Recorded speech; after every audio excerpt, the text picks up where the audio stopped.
right, so running through our leg warm up today. Right here we have Joey doing a counterbalance squat. Joey's very hip dominant. He's not very good at doing a squatty squat. So before we get into this back squat, or when we're doing heels elevated back squat, we're just kind of making sure Joey can get into full knee flexion, drag his knees over his toes good, vertical pelvis. Try and transition this into our back squat. The counterbalance here, plus the heel lift, is helping us control our center of mass where we can stay more vertical. So as he punches the weight out, obviously it's easier to stay more upright. All right, so A1 right here, we're gonna be going couch stretch. So Joey's gonna put his back leg up on a bench or on this Bulgarian split squat pad right here. We're trying to get some passive hip extension. So look at the hip, we're gonna be able to get hip extension, hip IR. That's gonna help us get to a full ass to grass squat over here. He's gonna do about 30 seconds. He's gonna tighten his core up right here. Just hold that stretch.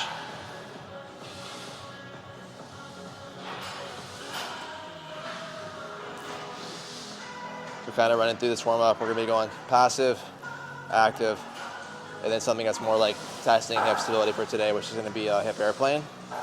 Kind of get an idea where our nervous system's at, where our mobility is for the day.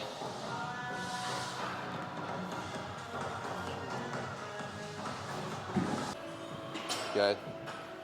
All right, finishing up right here before we actually get into our working sets of squats or our warm-up sets of squats. Joey's running through a full single leg RDL into a hip airplane. As you can see, as he hinges back, he's gonna rotate his hips underneath him and out. So he's going external rotation into internal rotation.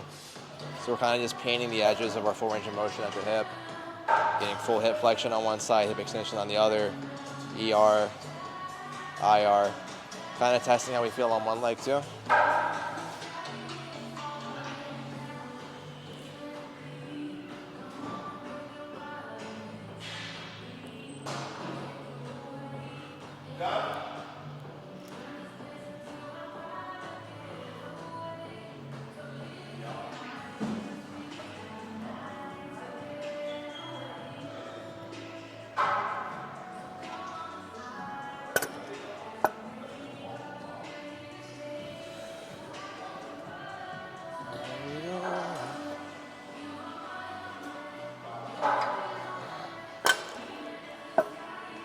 Trying to make sure our knee doesn't cave in. We're doing those. We're rotating on that acetabulum, the head of the femur. So really try to get deep in the stretch on that.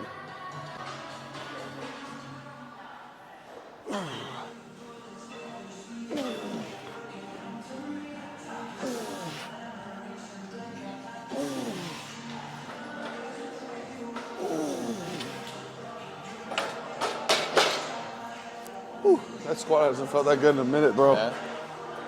Gee. Warm up, couch stretch, hip airplanes, counterbalance squat, getting into the squats for our A1 lift. Working this up to a pretty good top set, about 5 reps, usually 3 to 5 reps today. Progressing into what we got. We got that high leg press. Leg press. A little bit more glute focus on that. We got seated hamstring curls. Working more semi-nem on that. Bulgarians. We got Bulgarian split squats and calf raises, seated calf raises. So, good little workout today.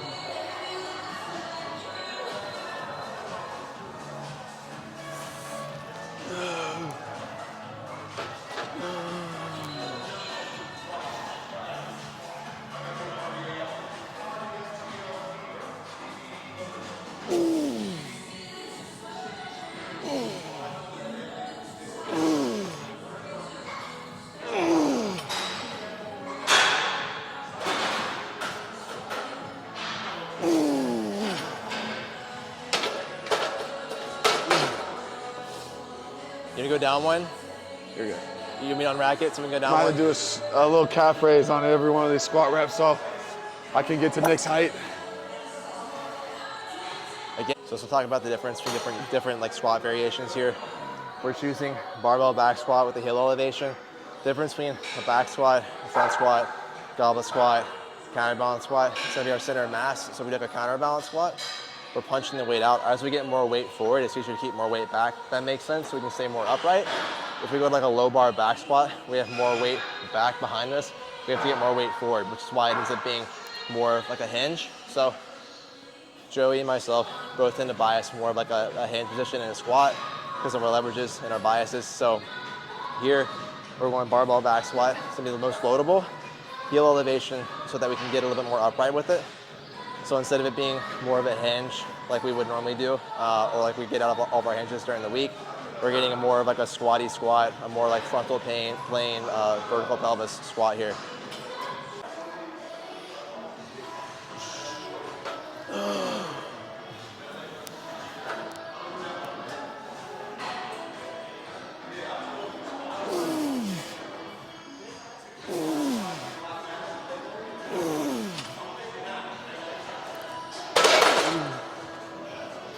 I said, see if I get myself to not shit myself on every rep like last week.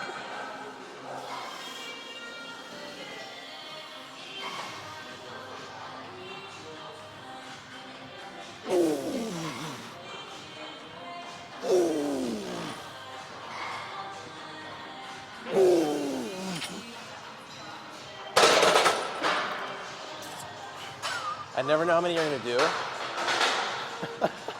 So I'm like waiting to run in there. And right now. You just go in and you're like, Dump it. Dump.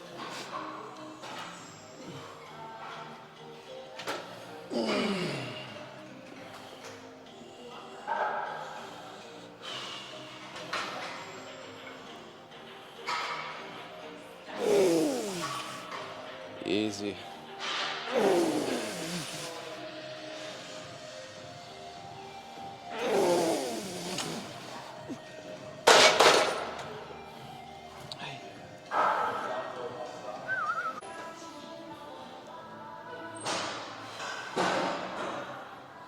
Like this week to last week, this is like a little bit more of an incline on this heel wedge. Yeah.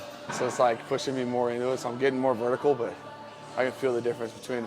In the top of some of your reps, you're almost overcompensating too, where you're pushing back. You feel like you're like rocking back. I'm like waiting to have to like push you forward. Yeah. Just need to drive over my knees, I'll be fine. Just put less of your heels on the wedge. Let's go, give me 3 good ones.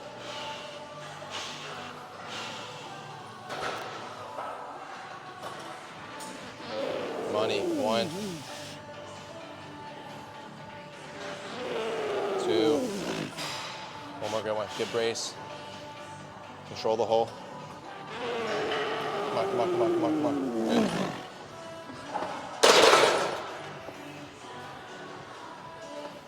Oh, It's a little bit hard. yeah. So on the squat, we're in a much more like kind of vertical chest position. Working a lot more like knee over toe, knee extension. So it's a little bit more quad focus with this.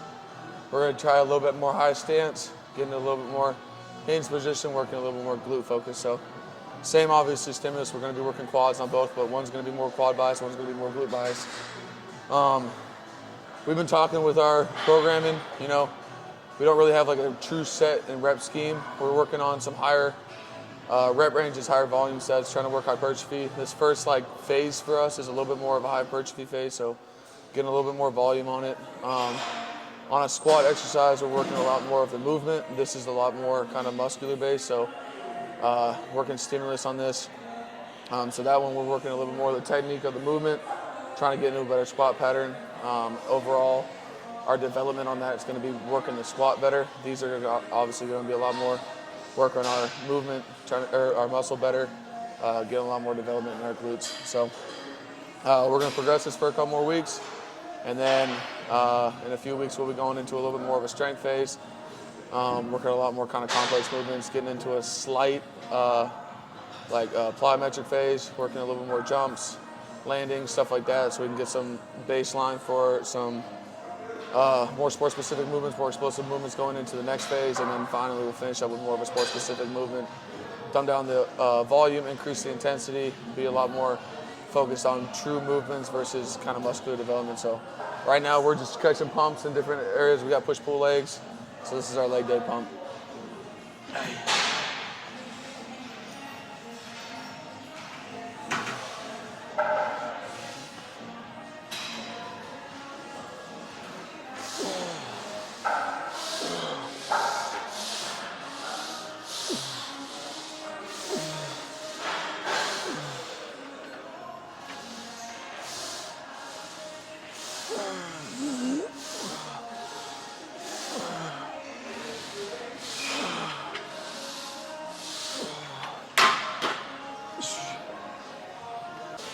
right, so glute focus leg press.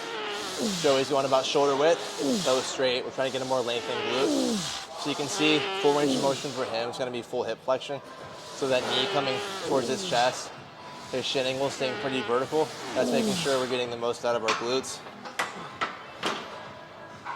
instead of our quads. So if we do like a quad focus leg press, we bring our feet down a little bit, get more knee flexion versus more purely hip flexion. Again, always get a workout partner that's the same height as you. Screw the strength, same height.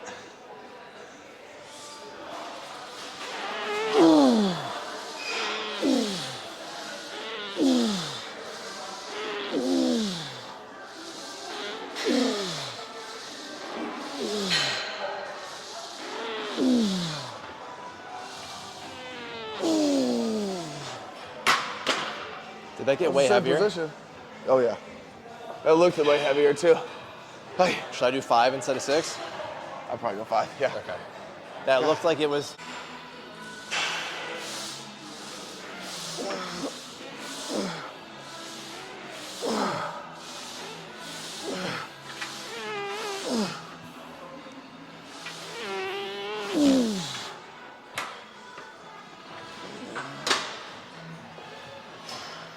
I don't recommend doing that. As he was talking, if I got to 8, I was like, yeah, I can't do this. Fuck this guy. That was a You're like, shit, 15 rep clip. I can't stop and I can't grunt, so. All right, so we're gonna walk through a couple of different leg press variations you can do here. First one's gonna be more of a glute focused leg press. So right now, Joey's going unilateral. You can do the same setup for bilateral, doesn't make a difference. So for glute focus, we're going toe more straight, higher foot position, so that we have a more vertical shin angle. We're getting mainly hip flexion, hip extension right here, what our glute does. Now, if you want to get more quads out of it, what we're gonna do, bring our foot down, so now we can get more knee flexion. So you see as Joey brings his knee towards his chest, he's getting more knee pushing over toes. As he goes down, he can even move his pelvis a little bit. So I don't care if you like tuck this up as you go down. Trying to get more quads, it's okay if our pelvis moves a little bit. If we're doing the other variation, trying to get more glutes, we want our pelvis stay pretty still because our glutes sit on the pelvis, our quads don't. So right there, full knee flexion, more quads. Other variation, higher foot position, more hip flexion, more glutes. You bitch me on everything else, so I have to have like hamstrings and shoulders. Yeah. Hamstring curls. Lateral raises. And freaking lateral raises. Machine shoulder press. Nick makes me, yeah. You got 3 right now? Hamstring curls. That's it. Overhead shoulder press machine and lateral raises. Nick is top tier.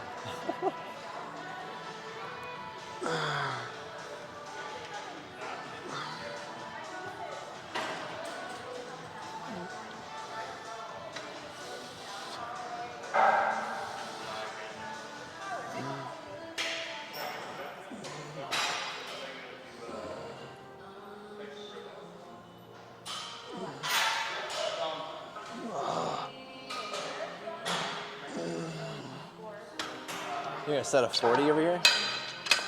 Shut the. Add some weight, dude. All right, running through the seated leg curl right here. There's kind of 2 ways I like to set this up and teach this. The first one's gonna be pushing into the pad. So if you have pretty good control over your pelvic position, we can push into the pad. We're not thinking like pushing away and getting extended. We're thinking pushing here, pushing our chest down. So if you look at Joey's hips, as he curls, his hips are staying pretty stacked with his rib cage. The next variation is going to be people who struggle to maintain that position. They're going to get super extended. What we're going to do is have Joey lean forward a little bit more and pull his chest down right here. So we're overemphasizing that position. This will probably limit our output, but it's a good teaching tool. It's a good way to segue into more of a push. The reason I like to push better is because the counter force is going to align better with the direction of the leg curl. So we're going to get more output. So stronger position, more load, more output, more stimulus for the hamstrings. So seated hamstring curls, what we're gonna do is gonna pull our toes towards us. We're gonna go into active dorsiflexion the whole time. One, that's gonna stabilize the knee joint. So putting some length on our calves cross the knee joint. We're gonna add some stability to the knees. 2, it's going to put our calves in a less effective position to do knee flexion, so our calves also flex the knee as well. Trying to get purely hamstrings out of this, we're going to put ourselves in a disadvantaged position for the calves. So a lot of times, especially on pro and hamstring curls, people will say like they feel their calves a lot. The other thing too, execution-wise, is making sure that we're not just accelerating through the beginning portion where they do have the most leverage. So I'm pulling my toes towards me, pushing hard, controlling that initiation. Versus from here, throwing the weight down, controlling that initial portion.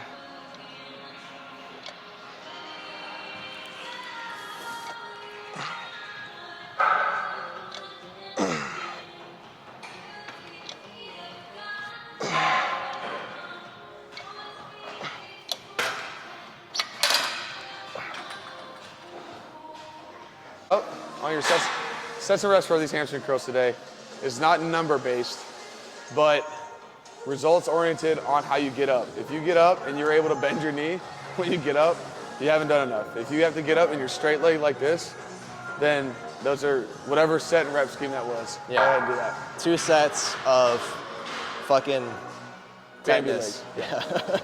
2 sets, Bambi legs.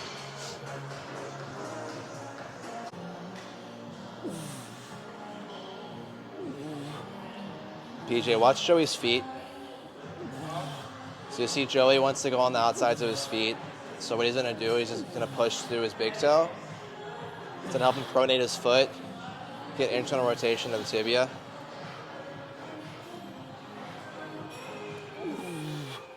So we think Bulgarian split squats, we think more like of like a mid stance exercise. Weight's gonna be in the balls of our feet, more of like our midfoot, that is. Trying to get pronation with the foot, IR at the hip. Get juicy. Oh my gosh.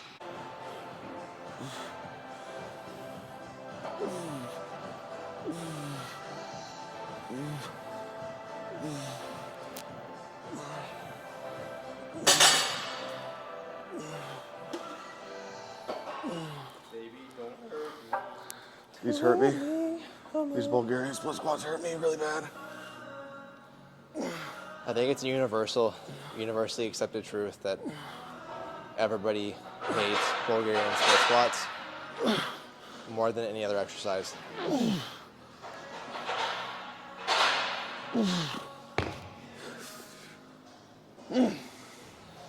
I'm done.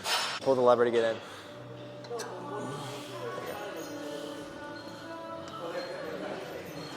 I've never seen people so confused except for when they try to use this machine for the first time.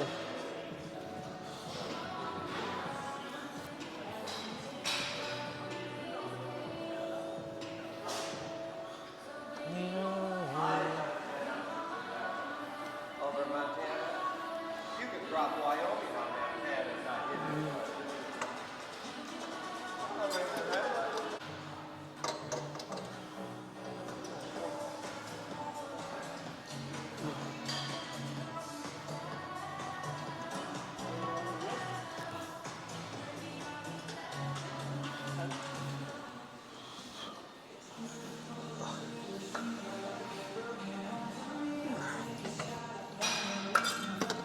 We only did 2 sets Why? of calf raises and only 2 sets of Bulgarian split squats. You don't need to hit 7 warm-up sets of an exercise and still only get 2 working sets. You're already warmed. Also, if you're pushing stimulus, putting the weight on there, nice little top 2 sets, good 2 good intensity, good volume sets. You don't need to do much more. Fair? Yeah. So we're PJ. signing off, PJ.